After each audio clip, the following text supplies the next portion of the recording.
Right now they'll be swapping hijack in 1 minute. Превышение.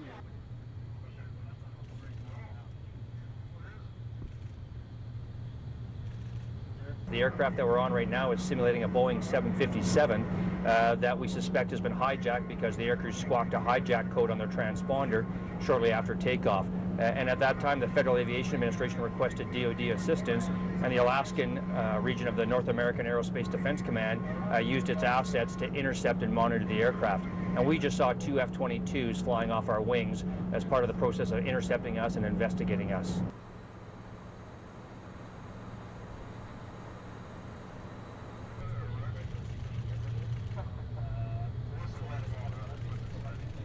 Well, it's a watershed moment, you could almost argue.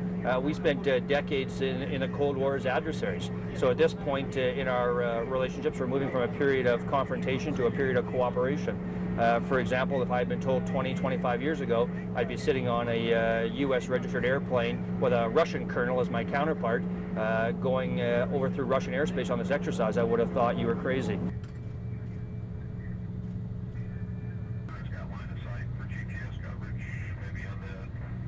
Я считаю, что такой день должен был наступить, но, возможно, не я, а кто-то из представителей наших вооруженных сил должен был бы находиться вместе для того, чтобы отрабатывать наше взаимодействие. Мы должны были к этому прийти.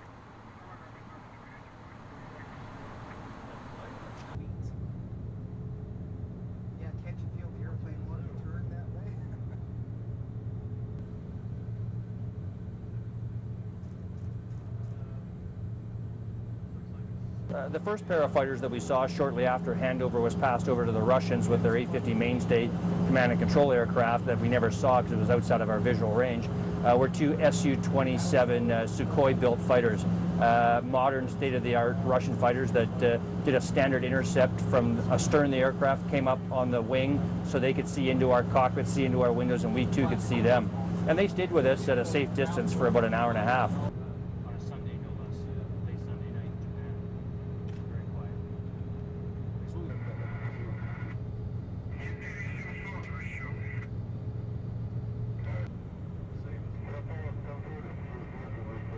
I think any time that we increase our cooperation, our coordination, we harden ourselves against further events. If, for example, we make it harder for terrorists to do us harm, they'll choose either not to do us harm or they'll look for other more difficult manners or other ways of approaching us. So by hardening this target set, in other words, by cooperating with the Russians and sharing information and they with us, we will decrease the incidence of air terrorism and the likelihood of air terrorism. And in the event of an example of air terrorism, we'll have greater partnership to be able to prosecute that threat.